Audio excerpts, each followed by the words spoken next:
While I was away on my mini vacation, belated happy July 4th if you celebrated it, we officially ended the second quarter, which means that Tesla has just released unofficial estimates for the number of cars it made and delivered during Q2 2017.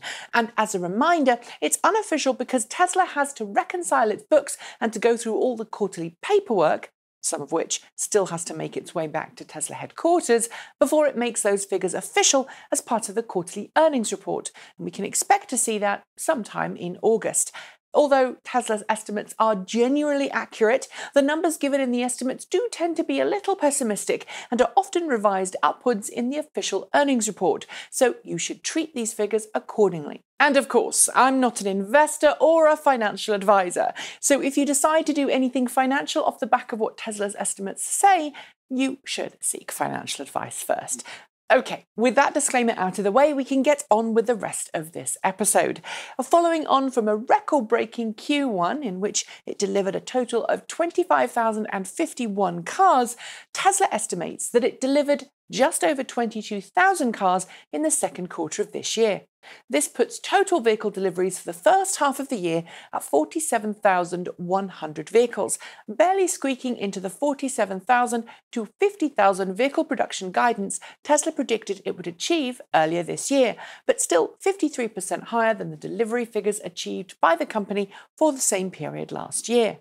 With Tesla aiming for a total of more than 100,000 vehicle deliveries this year, Wall Street has taken Q2 delivery figures quite hard, with some analysts, including Goldman Sachs, becoming increasingly bearish about Tesla's fortunes, lowering Tesla stock prices by about 9% in the past few days alone.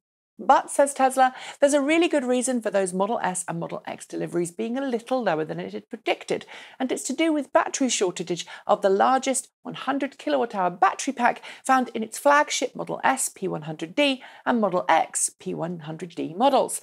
As Tesla detailed in a press release issued on Monday, it suffered a severe production shortfall of 100 kilowatt-hour battery packs during the first part of that quarter. It resulted in less production of higher-end cars than it had hoped, which, in turn, affected its overall figures. I should note, too, that given Tesla makes more money on its higher-end models than it does on its basic models, that could also have a negative impact on quarterly earnings, although we're going to have to wait until August to find out for sure.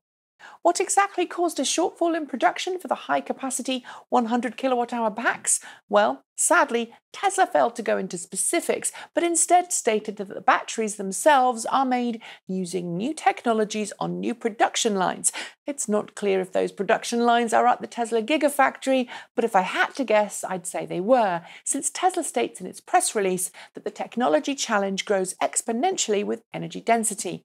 If we assume these cells are being produced at the Gigafactory and production is still ramping up there, it would explain the production average some 40% below demand until the start of June, by which point Tesla said it had resolved the issue and enjoyed one of its best monthly order and delivery figures of its history.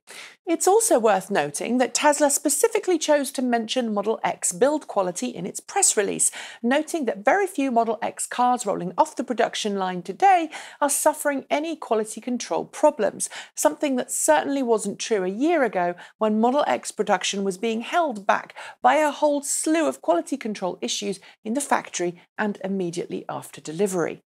Delivery figures to customers were also likely impacted this quarter by Tesla's push to add fully loaded high-end Model S and Model X cars to its service loaner fleet, something which it says was needed because it always wants its service loaner cars to be better than the car being serviced. And of course, while those cars do count as being delivered from an accounting point of view, they're actually delivered to Tesla rather than Tesla customers.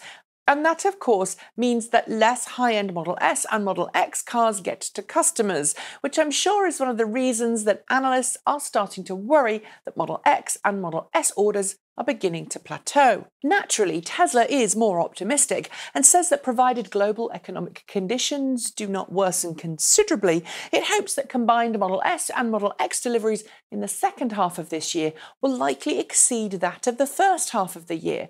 Given that it will be focused more on Model 3, however, I'm curious as to what that will look like in reality. Talking of Model 3, Tesla also announced on Monday that the first certified production Model 3 car that meets all of the necessary regulatory requirements will be finished this week, several weeks ahead of schedule.